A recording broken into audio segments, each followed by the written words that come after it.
还有多少话语没有道理可明？忘了从何时起，控制不了自己。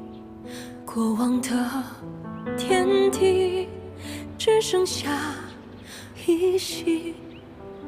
就好像这眼泪都流得太无力。难道没有余地？原因都已多余。还是我们忘了相遇多不容易，心渐渐远了，累了也模糊了，才是谁想要的结局。原来我还爱你，才是我的真心。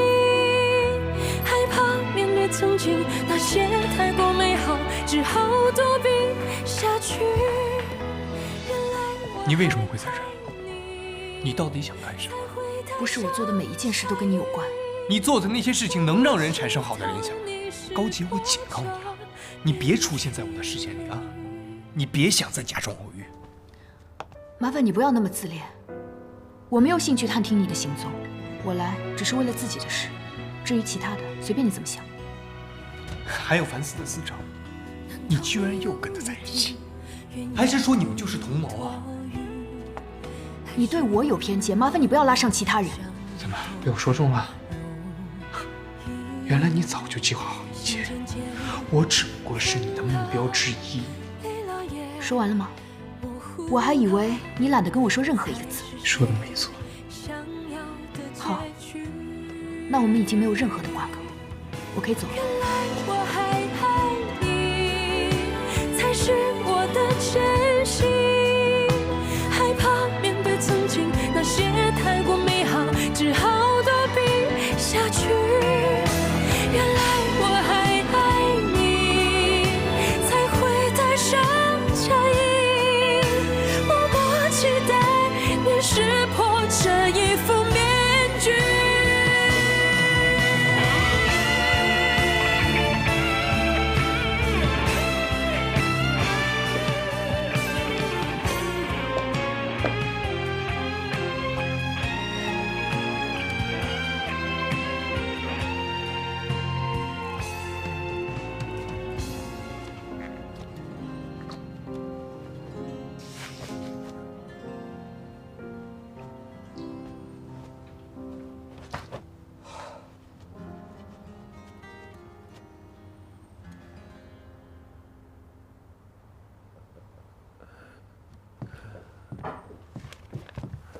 刚刚碰上了个人，耽误了一会儿。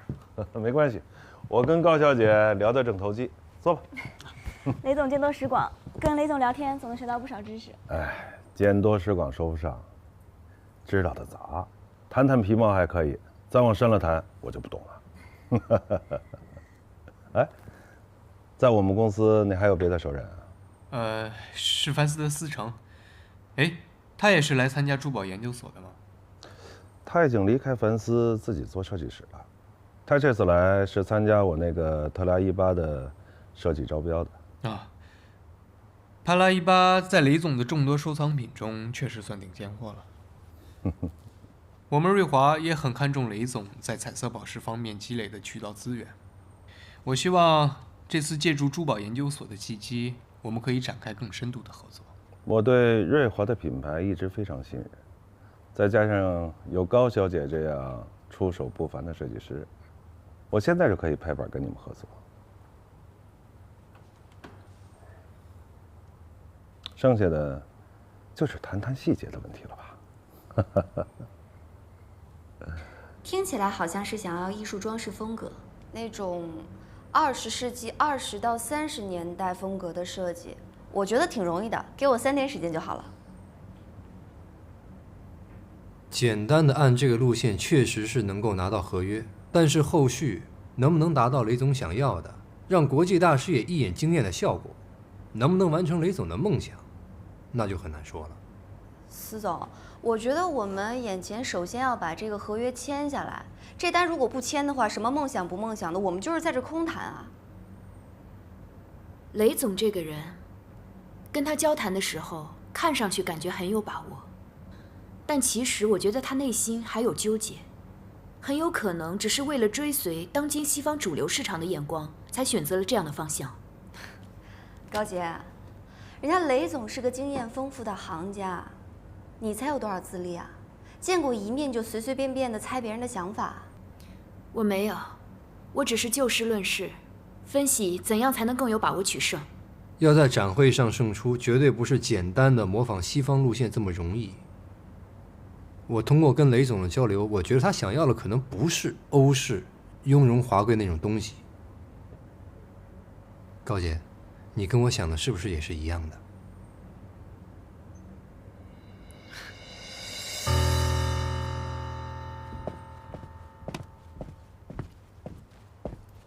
奶奶，你找我。哥，你也在。玉芝啊，苏金组的招聘怎么样了？其他的人员配备差不多都齐了，只差销售总监。在我的预料之中。现在好了，有一个合适的人选。是吗？谁啊？你要感谢于毅。镶嵌组的马总监，你觉得怎么样？你要借调给我的话，那你们镶嵌组的销售怎么办？我仔细观察过雷总，他对中国传统文化非常有偏好，从他的着装、配饰还有办公室陈设来看，都是统一的中国风。还有他戴那个扳指，还有他那些行为举止，是不是？这样的人却提出了一堆欧洲贵族奢华、绚丽吸睛的要求，应该只是出于想在国际市场崭露头角的愿景，而不是出于真爱吧。现在跟上国际潮流就是大趋势啊！国内哪一家品牌不是这样做的呢？跟外国人做的一样好，这不好吗？这不对吗？难道你们是想要转头现在做一些小众的中国风啊？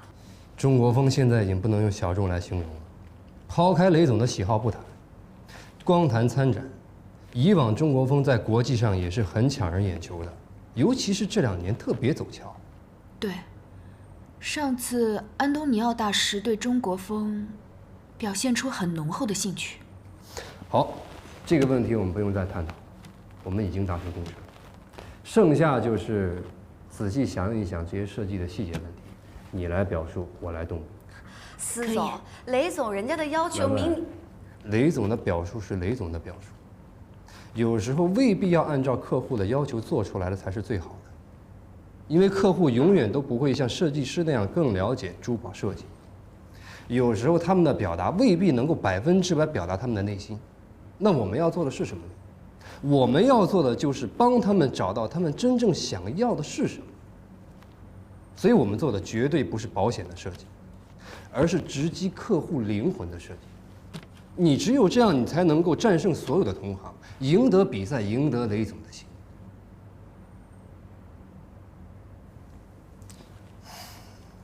好了，文文，你先去忙吧，我跟高杰再探讨一下。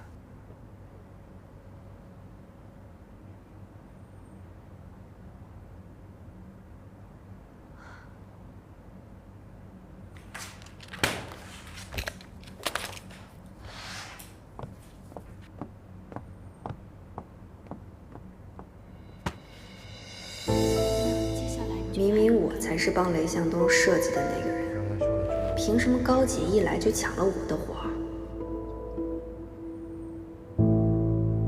镶嵌组的业绩，奶奶现在心里最清楚，也最放心。奶奶现在最担心的，倒是你们苏金组那边。奶奶，是这样，我们2个组的产品类型是完全不同的，而且我们组又在转型阶段。这个马总监到了我们组，就相当于从零开始。我想知道他本人的意愿是什么。这你不用担心，都是瑞华的员工，流程都清清楚楚的。素金组有需要，我这边有人，当然义不容辞了。再说了，马总监在相敬组积累了不少的年轻消费群体的客户资源，不正好符合你们素金组目标人群的新定位吗？可是，于志啊，你在担心什么？于志是不相信马总监呢，还是不相信我啊？都是为了瑞华公司，兄弟俩有什么相信不相信的？素清组人才流失是在我意料当中的，不能全怪你。于毅把马总监调到你那儿去，帮你解决燃眉之急，这不是很好的一件事儿吗？要懂得感恩。好，那就谢谢吧。不客气。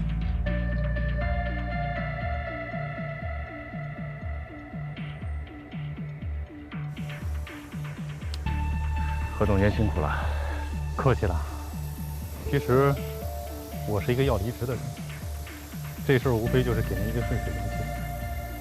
不过你弟弟在拼事业这个劲头，可是一点也不输给当年的穆随远。于总，你要当心了。谢谢提醒。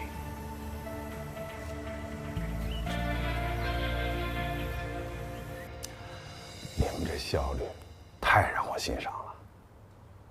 您是我们最重要的客户，而且这次的设计我们俩可以说是一拍即合，我保证出来的成品完全符合您的期望。是吗？嗯，拿我看看。这个设计叫做时光之轮，运用了中式美学，呈现禅意质朴的风格。中式美学。嗯。我们上次谈的应该是华丽的西式珠宝设计风格，我没记错吧？嗯，没错。那司先生、高小姐，我想请问，什么叫做定制？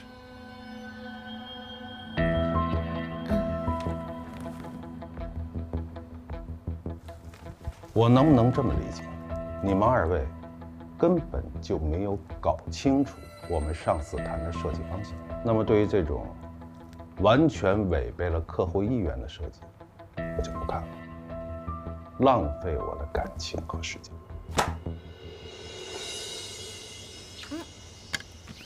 你看，我画的，画得越来越好了，真棒！那你要一直陪着我画。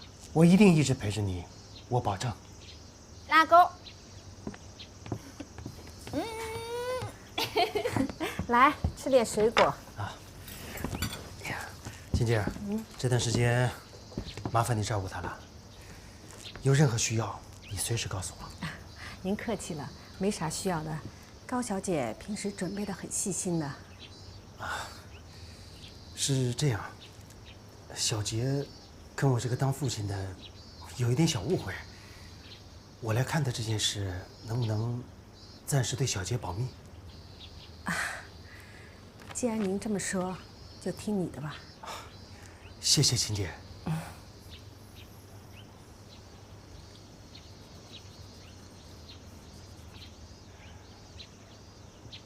您真的是喜欢欧式、宫廷、华丽贵族吗？虽然这些都是国际大赛上获奖作品的贡献，但真的是您真实喜欢的风格吗？司总，那你的意思，你比我自己还了解我想要什么？雷总，我们是认真做过功课的。雷总，请让我占用您1分钟的时间，向你解释一下我们的设计。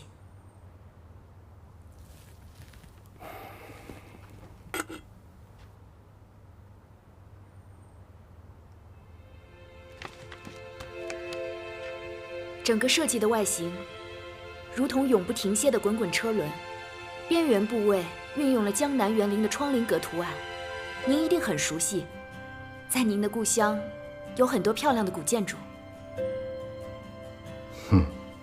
确实对我做了很多功课。确实，所谓定制，就是从顾客的真情实感出发，做出最适合的作品。看看您办公室的陈设，而且您这么多年在外面打拼，还不忘给家乡做慈善事业，可见您对故乡的感情之深厚。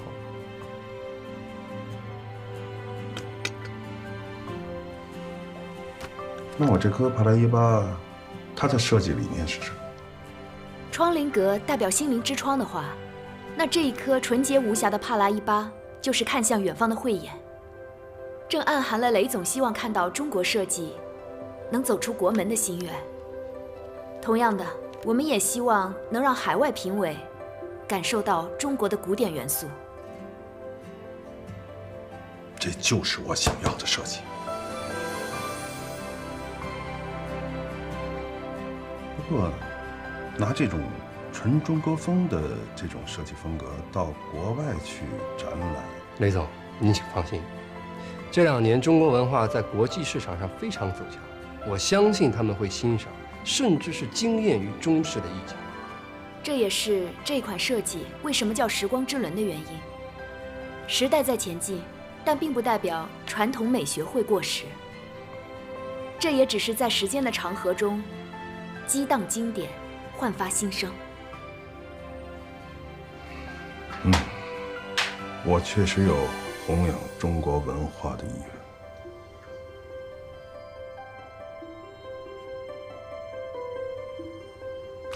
既然你们2位这么有信心，我这次就跟你们赌了。设计方案就定这个，你们抓紧时间完成作品。谢谢雷总。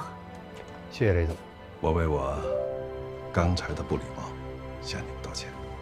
是我们之前没有讲清楚。您放心，一定让你满意。我期待。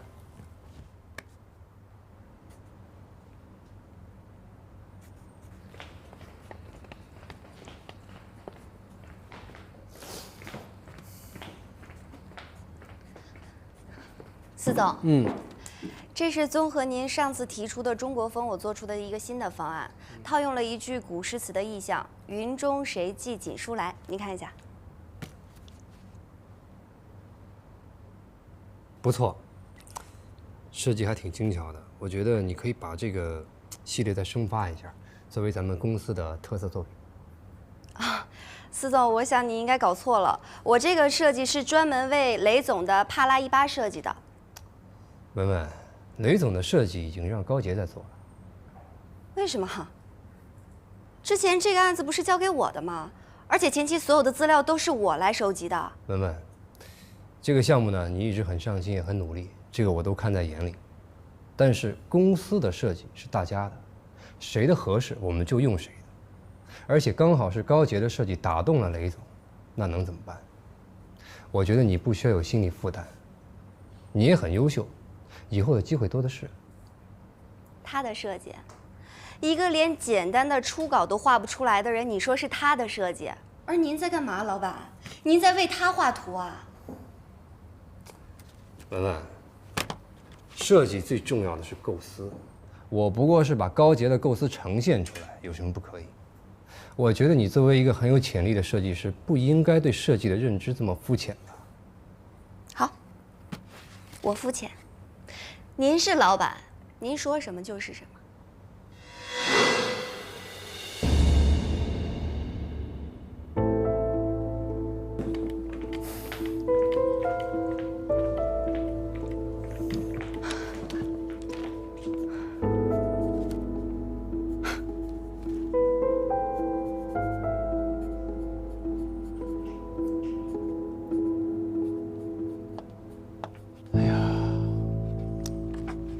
我们这个胸针镶嵌啊，我们比较倾向于它的钻比较大和钻比较薄，然后呢，佩戴比较方便。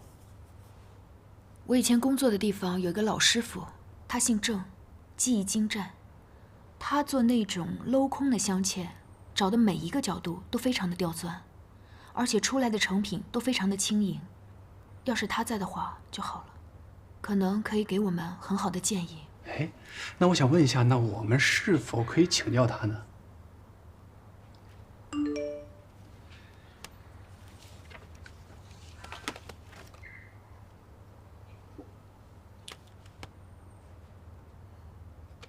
我们还是等向雷总汇报完工作情况之后再说吧。来，好。哦，来，雷总来了。我来介绍一下，这位是瑞华的小于总，别看年轻，本事不小。啊，这位是水之遥设计室的设计师高洁小姐。哎，他们这次的中国风设计啊，非常的出色，我能不能拿奖就靠他们了。啊，把设计图给小于总看看。好，于总。来，坐。哎。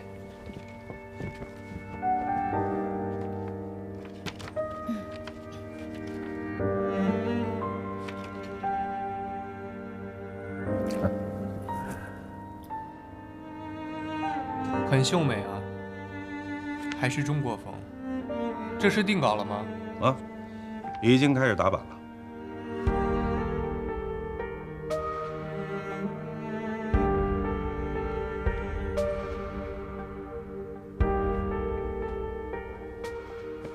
雷总，我出去打个电话，一会儿来向您汇报工作情况。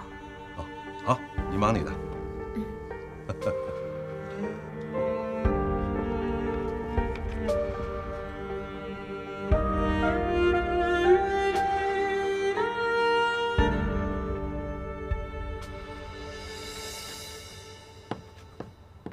雷总，你之前不是要雍容华贵吗？啊，原来是想要雍容华贵的，但最终还是他们说服了我，让我不要依附于别人的眼光，忠实自己。还是这么能言善辩啊！最主要的是他们的设计打动了我。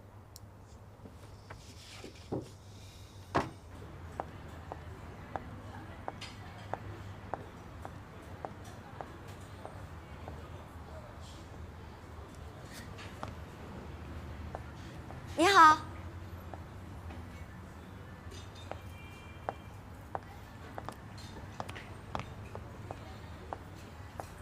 你好，你是何文文？对，高慧小姐，您和吴老师来凡斯参观的时候，我们是有见过的。找我什么事儿？说吧。你好，请问需要点什么？一杯美式。我想加入瑞华。想跳槽？给人事投简历吧，合适的话他们会来找你。高小姐，你不用这么看不上我。我要是没有足够的价值，不会不自量力的来找你的。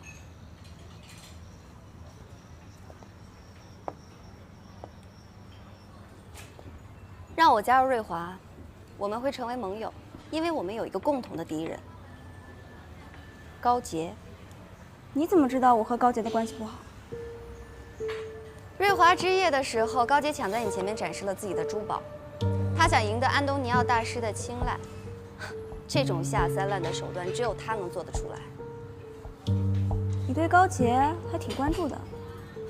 那个高洁在凡斯的时候就不是什么好货色，在背后说别人坏话，搞得我在凡斯左右不是人。现在呢，他不仅抢了我的客户，还偷了我的设计稿。其实我是被逼无奈才来找你的，因为我知道，只有你和我，才知道高洁是什么样的人，而其他人，包括思成，都被他那可怜的外表所蒙蔽了。具体说来听听。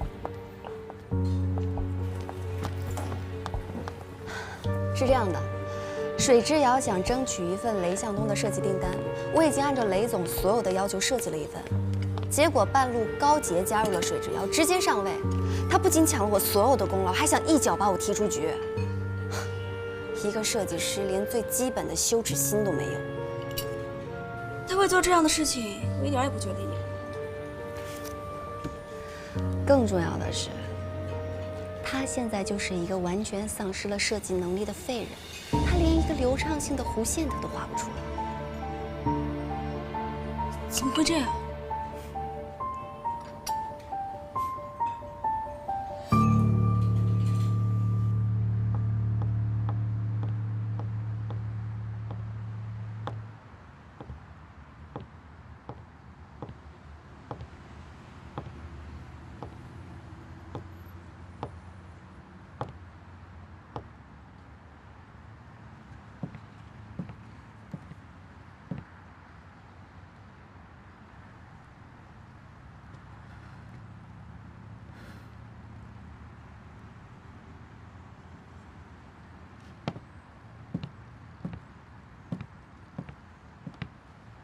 怎么哪儿都有你啊？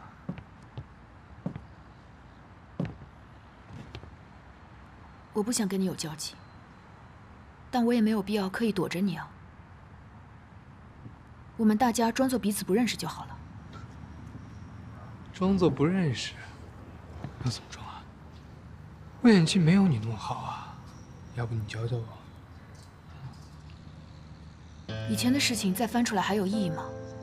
既然你已经认定是我骗你的感情，那就把我们两个之间的一切通通抹掉就好了。纠缠不清可不是你的风格，更何况，你不是最擅长有第二计划吗？任何风险都有备手，包括对感情也有保留，不是吗？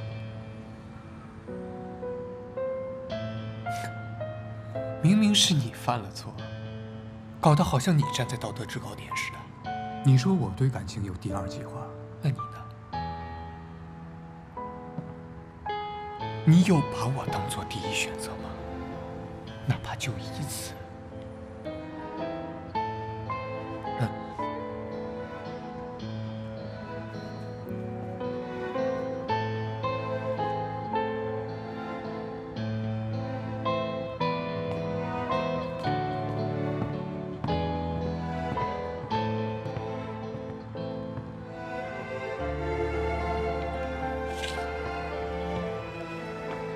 玉芝，我麻烦你收敛一点。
晚上一起吃饭，顺便聊聊这个珠宝研究所的事儿。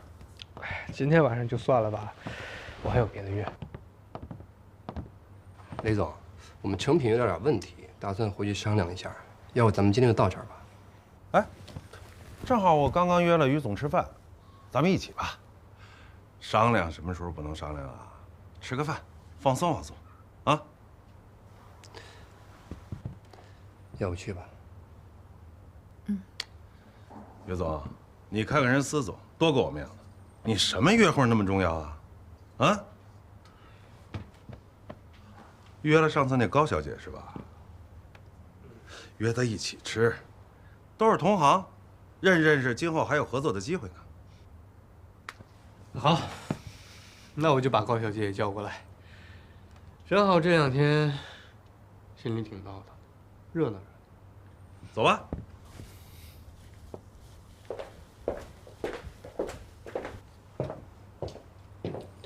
走吧。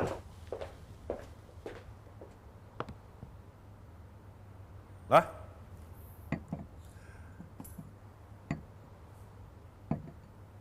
几位都是设计界的翘楚，今天大家相聚，就算认识了，以后一定要多多合作。我敬大家。哎，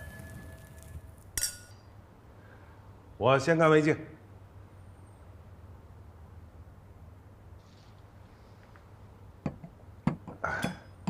来，开动开动。来，你们吃，我接个电话。什么事儿这么急啊？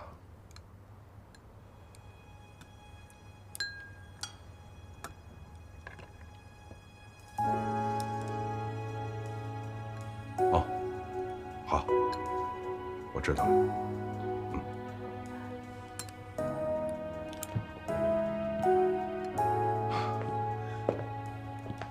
歉啊，各位，有件特别重要的事儿，一定得我去处理。我今天就没法陪大家，你们别客气，想吃什么就点啊。我先失陪。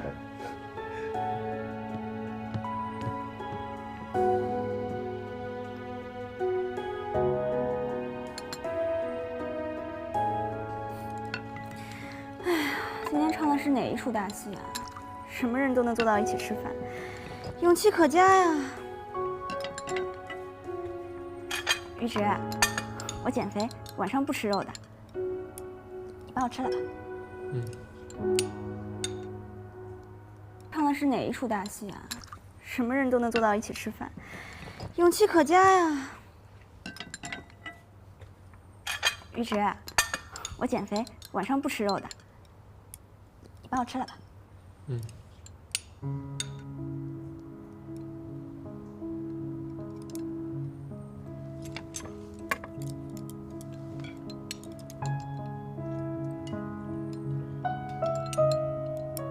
小姐，多吃一点。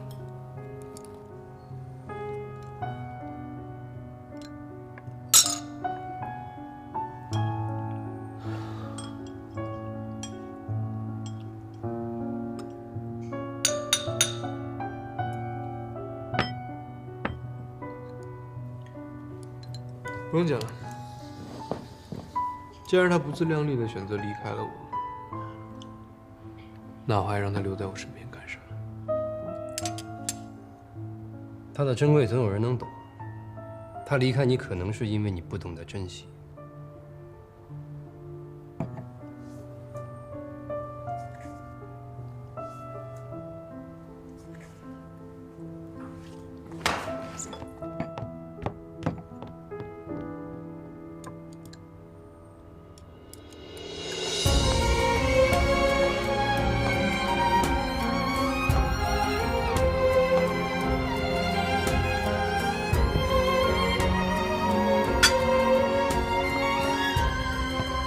爱演的人总算走了。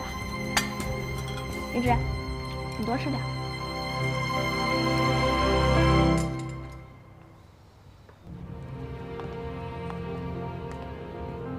要不要陪你去吃点东西啊？哎，那这顿饭又当减肥了，你可要好好保重身体，不然的话，我担心你可扛不起我水之耀的大旗哦。水之耀的大旗可是你该扛的呀。你这么有能力啊，等过2、3年，我就可以当个甩手掌柜的了，何乐而不为呢？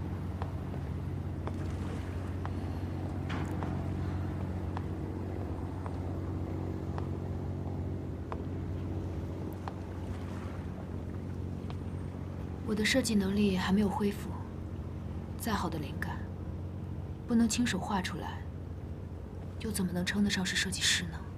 你不要把希望都压在我身上了。何文文也很优秀。何文文，她已经去瑞华了。什么？是不是因为我让她不高兴了？人各有志嘛，毕竟瑞华这么大的公司，她想去也是正常的，别多想了。啊，对了，刚才你真的没事吗？反正事情都这样了，上天已经惩罚了我，收回了我的才能。我也不想卷入其中，再去追究谁利用了谁。接下来，我只想好好照顾妈妈，从头开始过新的生活。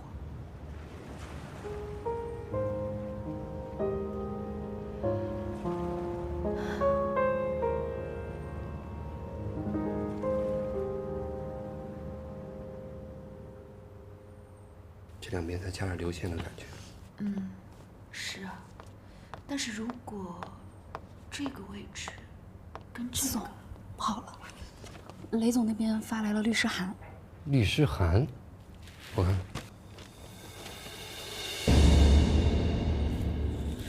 这个事情先不要跟其他员工知道，今天照常工作。我跟高杰现在就去问问雷总到底怎么回事。先去忙吧。走。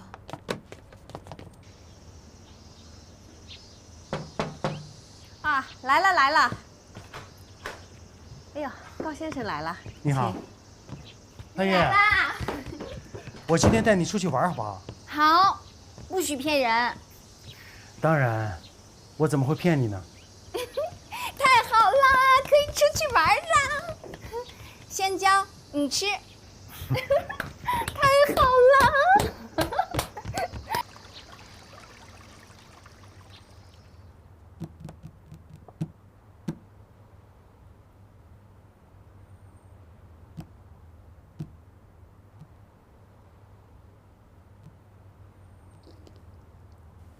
我叫你们来，是想听二位给我解释，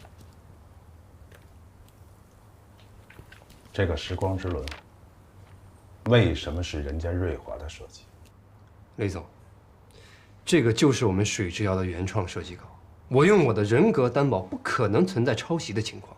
你用人格担保，有用吗？瑞华的高会已经拿着律师函警告我们停止使用，人家有这个设计的版权证明。高会，我那么信任你，那你们呢？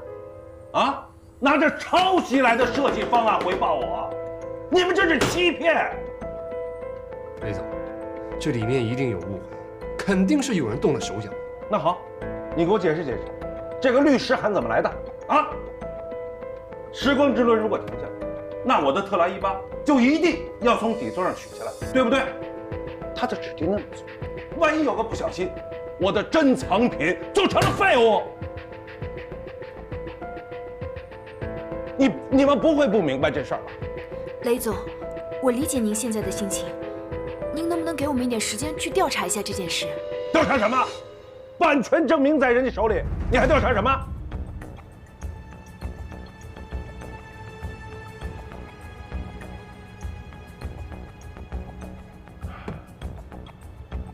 我最看不上你们这种骗子！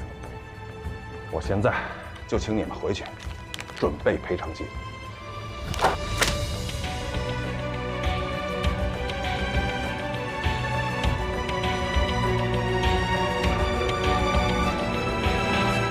医生，怎么样啊？高先生，病人的情况有明显的好转。那是不是说他能恢复以前所有的记忆？变成个正常人了，这正是我们要努力的方向，但是治疗只是一个方面，病人和家属的配合那非常重要，好的配合能够起到事半功倍的治疗作用。那你告诉我该怎么做？如果能够找到他以前的一些照片、录像，或者是多跟他说说，以前你们共同经历的事情，就能够唤醒他的一些记忆。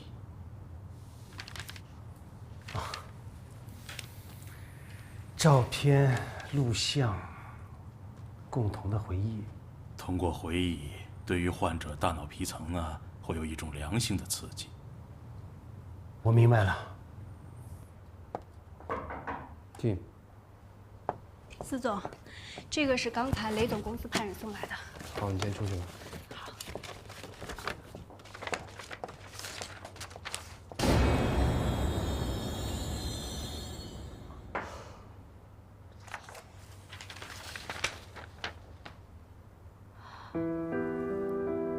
这么多，这个时候不能自乱阵脚，当务之急，我先问一下有没有合适的律师。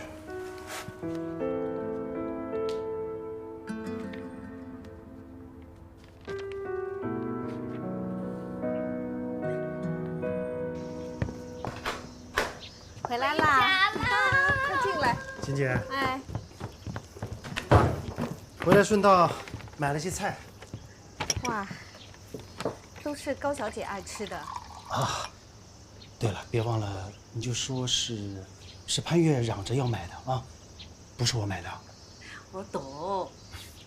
金姐啊，小杰工作也忙，您多费心了。放心吧，高先生。喝水。我要先回去了。不要嘛，你不要走嘛。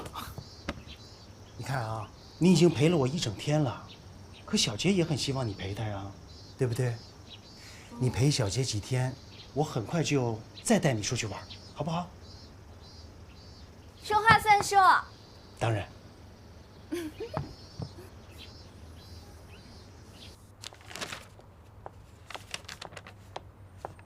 于轸，你看看这个。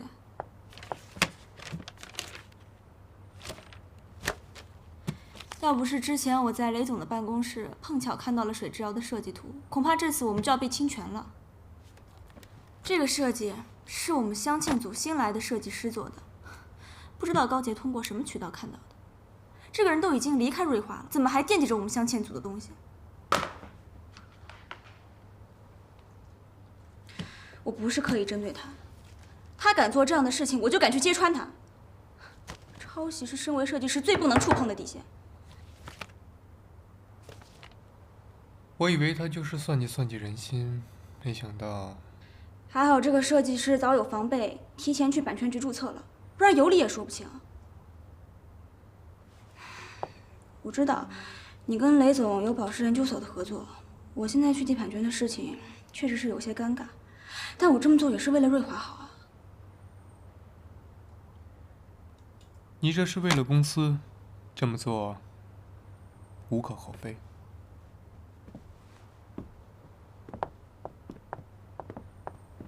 那我先走了啊，给你带来了。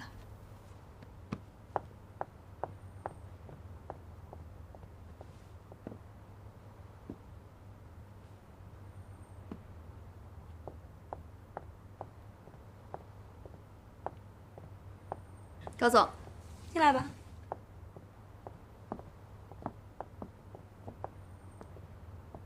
谢谢你啊，真没想到一个新人你这么帮我说话。我是眼里容不下沙子的，像高杰那样的人做的坏事太多，却得不到应有的惩罚，我不能看他逍遥自在。你放心，我一定帮你主持公道。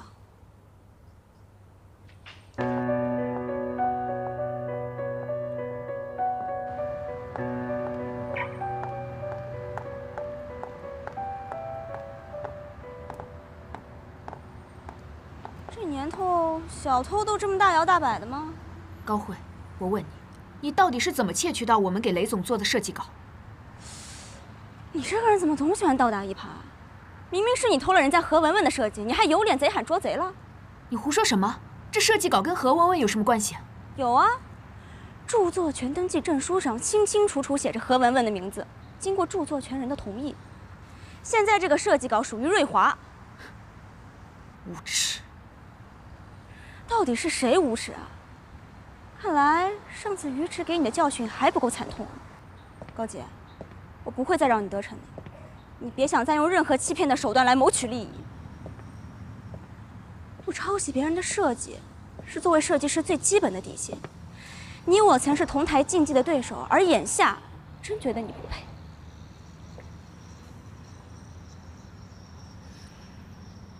你根本就是在颠倒黑白。怎么了，高小姐？又在这儿故伎重演，偷人东西，来这儿装可怜是吗？怎么不说话？应付这种事情不是你的强项吗？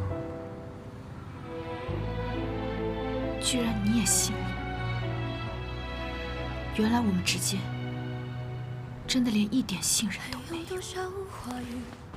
有。千万别在我面前提这个词，你不配。你怎么还有脸跟于池说这样的话？你伤他还不够深吗？过往的天地只剩下依稀，就好像这眼泪都流得太无力。难道没有余地？原因都已多余，还是我们忘了相遇多不容易？心渐渐远了，累了也模糊了，才是谁想要的结局？原来我还爱你，才是我的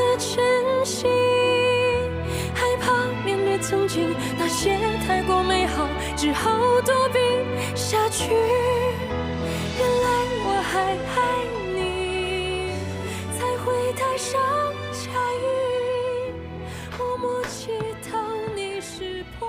妈，晴姐，我回来了。小杰，小杰，快来吃饭，吃饭。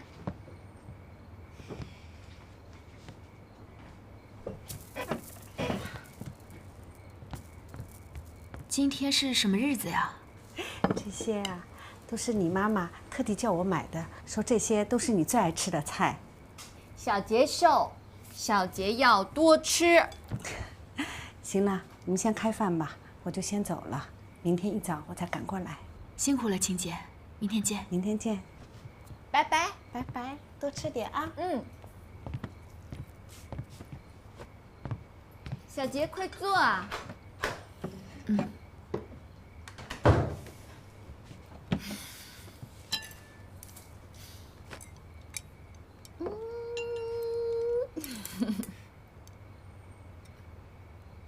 小杰爱吃。妈，你说我是不是真是个倒霉鬼啊？总是给身边关心我的人带来不好的事情。本来思成的公司可以通过帕拉18的设计，在国际上崭露头角，结果现在反倒惹了一身的麻烦。我真的很担心，不知道律师那边会不会有好的解决办法？不然，水之要一下子要赔那么多钱，思成的工作室一定会垮掉的。赔钱？你等等。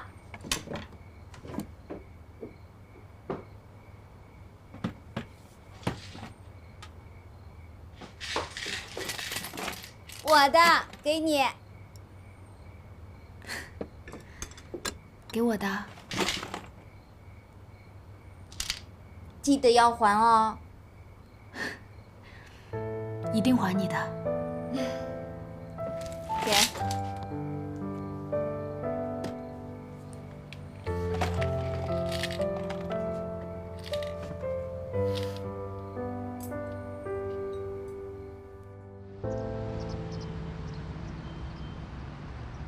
我让你们两个来，是商量一下股权的事情。最近调查清楚了，周维贤和你爸爸的股权已经落到了樊斯的手里。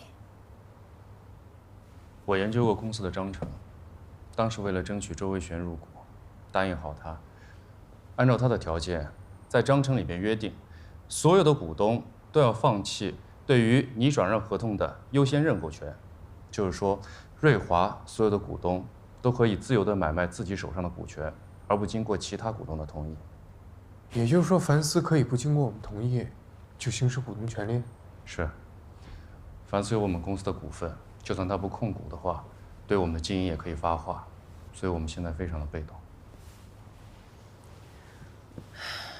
这就是羊入虎口啊！当初就不该引进周维贤。过去的事情说了也没用，可是还好，我们3个人手里的股权加起来超过了半数，也就是说，我们是可以控制瑞华的局势的。你们2个人手上的股份都要管住，不论什么人问都不要动，不能再出差错了。奶奶，您放心，我会回去再排查一下，看看还有什么漏洞。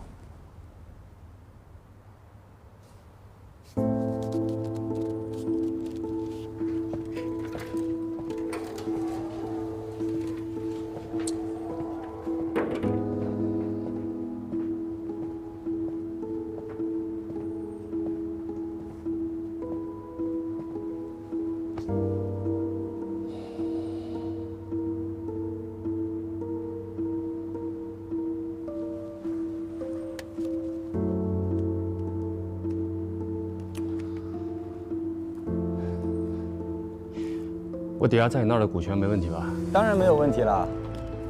不过，你什么时候可以买回去啊？我们可是说好时间的。说实话，兄弟，我最近手头有点紧。我知道，你放心，到期之前我肯定会收回来。行，那你抓点紧，你的东西我会帮你保管好的。好。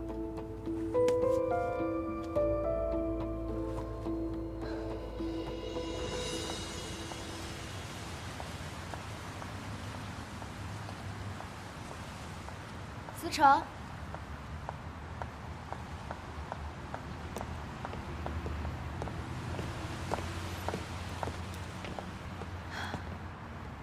昨天见律师，律师怎么说啊？没有什么太好的办法。律师说，版权这种事情，如果没有强有力的证据可以证明，咱们设计时间先于他们注册的时间，就很难再翻过来。是不是因为我和万万才会做出这么极端的事？跟你没有关系，是我太大意了。要不，我去找他谈谈。别去了，既然他已经注册了版权，说明他早就想好了要针对我们。实在不行，就把公司卖掉赔偿损失。当然不行，这是你辛苦创立的公司，不能就这么毁了。我们一定会想到其他办法的。还能有什么办法？我可以去找瑞华的人，求他们把版权卖给我们。不行，你千万不要去求他们。那个高慧也好，于之也罢，他们一定不会给你好脸色看的。我宁愿工作室关门，我也不要你去瑞华受他们羞辱。别太担心了，我约了几个朋友谈筹钱的事情，得先走了。你先去忙吧。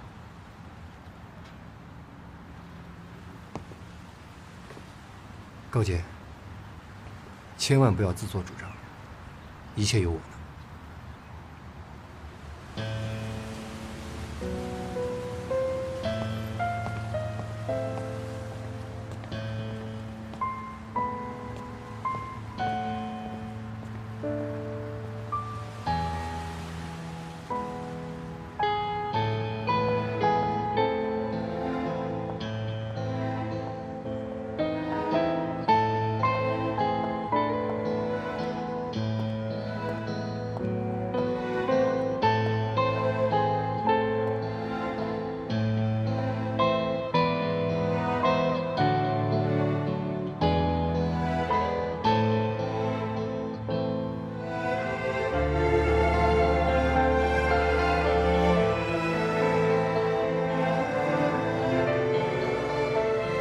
明明是你犯了错，搞得好像你站在道德制高点似的。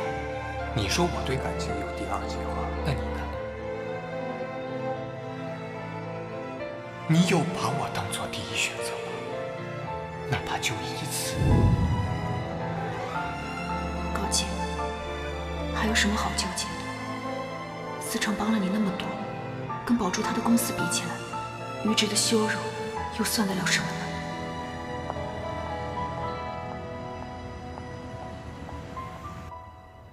我和妈妈的联名款，全部答案都在这儿。这么快吗？都是我亲自盯的，他们敢拖吗？这次中国风的设计还不错吧？为了配合你们苏锦组，我妈可是翻了不少资料。对了，你发布会筹备的怎么样？我正要跟你商量呢。为了保持和这个首饰的风格一致，到时候发布会现场的布置啊，也要走中式古典风。你觉得这个主色用正红色好，还是其他颜色好？红色是挺好的，但是会不会太鲜艳了点？红色不行，换一个。那你说什么颜色好？小于总，这边有位叫高洁的女士想要见你。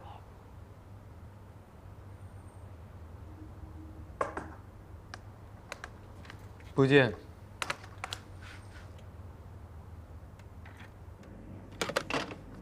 不好意思，高小姐，我们小于总正在开会，不方便见客。哦，没关系，我可以在这里等他。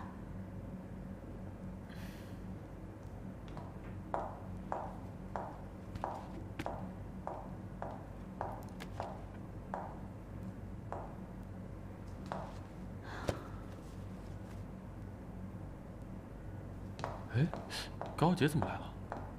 他骗了小于总的感情，怎么还有脸来啊？对。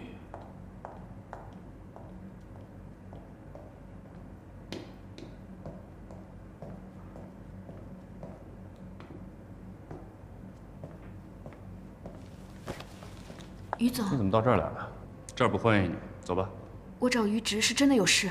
不管你有什么事，你都没有资格再见于直了。钱丹，告诉保安，瑞华不是什么人都能进来的。好的。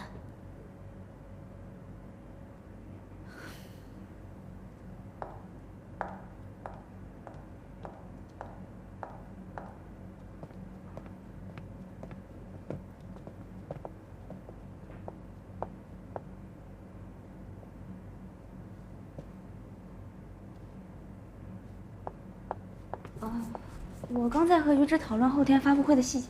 发布会？肃清组发布会？哎，我就是帮于直。我想请问你，你现在是哪个部门的？上一次你陪于直去找雷向东，拉拢他参与首饰研究所的计划，我全当是你为了瑞华。可现在呢，你直接去替肃清组站台。我想请你搞清楚，你的本职工作是什么。好了好了，我知道我是相线组的，只此一次，下不为例。晚上有空吃饭吗？正好有些公事可以讨论。我还有会。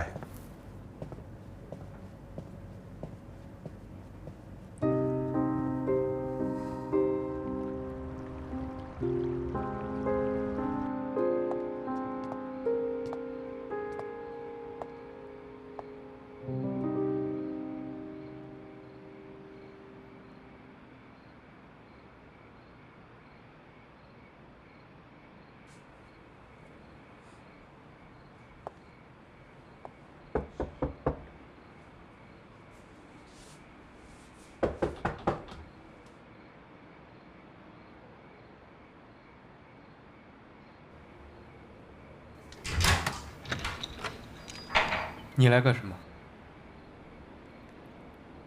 我那些东西是你的，带走的。不需要了，你直接扔掉就好。我来是想求你，把帕拉伊巴的设计稿授权给水之遥，跟水之遥合作。我真佩服你啊！你还有脸过来求我？如果你今天不答应，我就在这里一直等，等到你答应为止。随便。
你为什么还不走？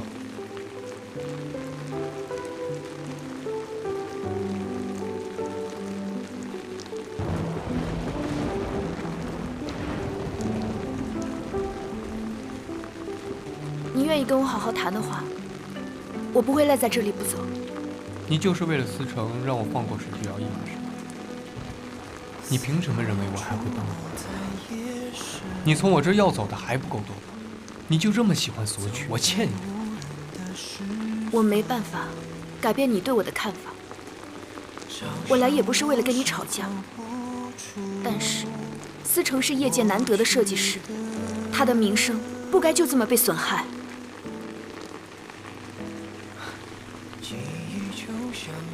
你话里话外，除了替他奔走以外，就是在责怪我损害了这么优秀的人才，是吗？既然他这么优秀，让他自己来摆平。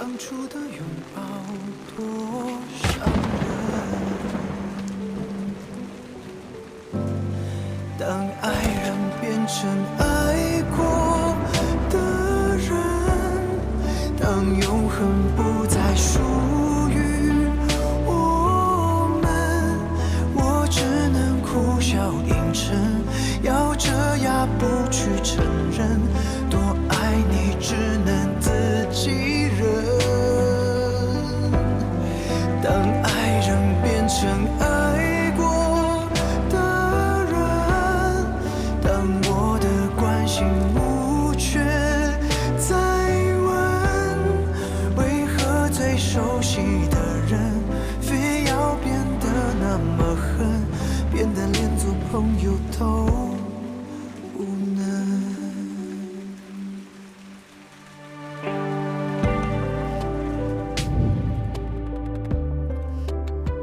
送给你啊，谢谢你为我带来希望。你还保存着这片树叶啊？当然啦，这是你送给我的第一份礼物，我当然得好好珍藏啊。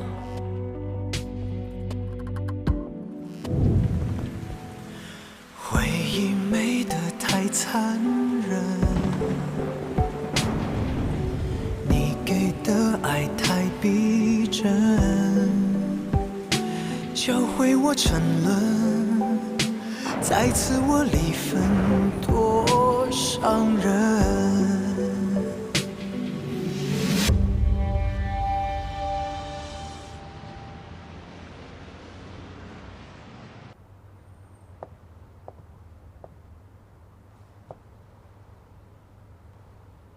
董事长，没想到您还愿意见我。之前的事情，我知道错了，对不起，让您失望了。要说不生气，是不可能的。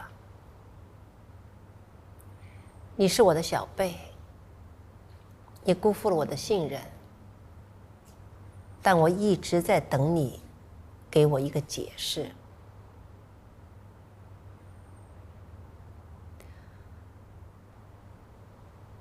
你应该都知道我家里的情况了。穆子云是除了我妈妈和外公以外，我唯一的亲人。妈妈出事以后，表姨就像妈妈一样的照顾我。这么多年，她对我尽心尽力，视如己出。妈妈这些年四处求医的治疗费，还有我上学的学费，都是表姨给的。所以你为了报恩，就把余家的股权赠送给了穆子云。不是这样的，我真的不知道表姨会这么做。我以为，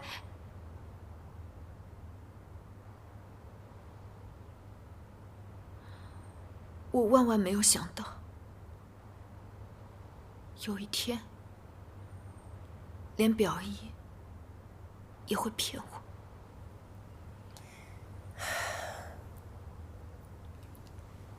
虽然你做了错误的决定，但也看得出来，你承受了不少痛苦的代价。穆子云的错，我不会怪到你的身上。谢谢奶。谢谢董事长。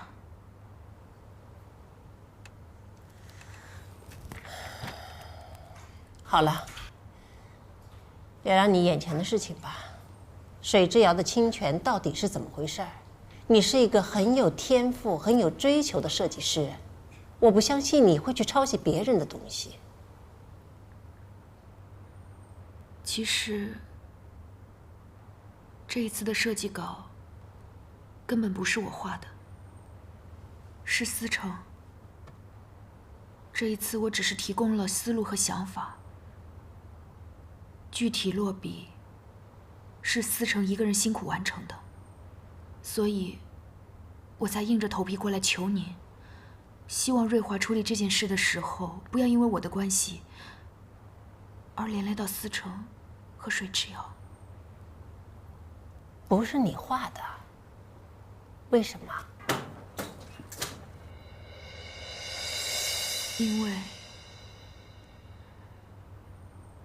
因为我的双手已经再也画不出设计稿了，我已经彻底失去了设计的能力。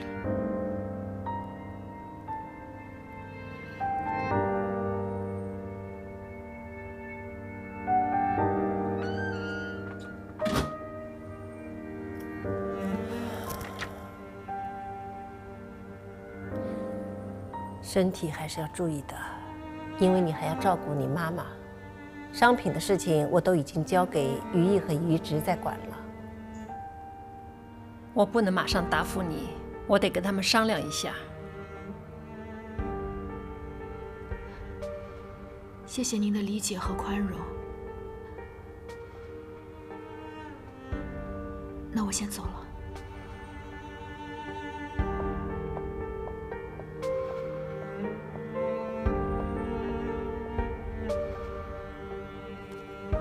不是你画的，为什么？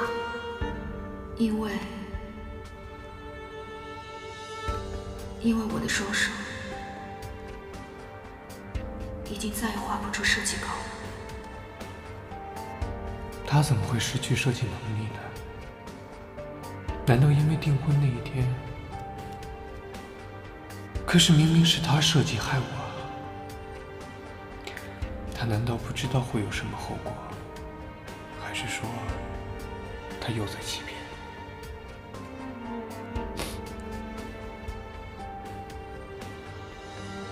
严凯，帮我查一个事情。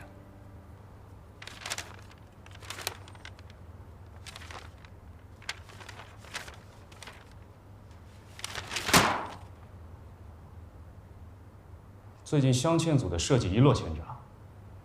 你们自己看看交上来都是什么东西。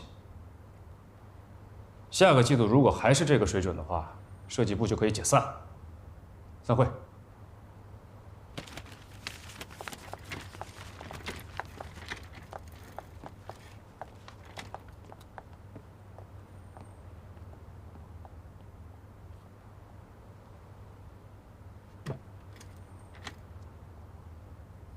于毅，是不是因为我一直在帮于直，所以你不高兴了？你这样不公平。我是镶嵌组的首席设计师，只是因为和妈妈的联名款产品涉及到和素晶组的合作，我才要找于直的。你完全……你还知道你是镶嵌组的人呢？至于怎么设计，是你的专业，自己想清楚。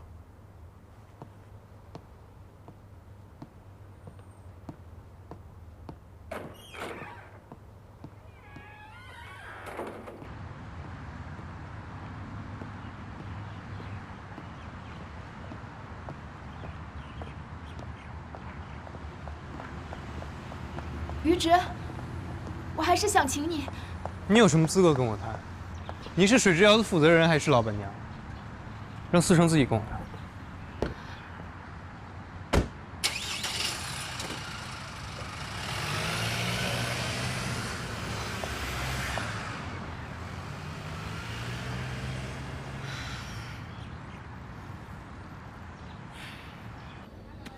这是授权书，你看一下。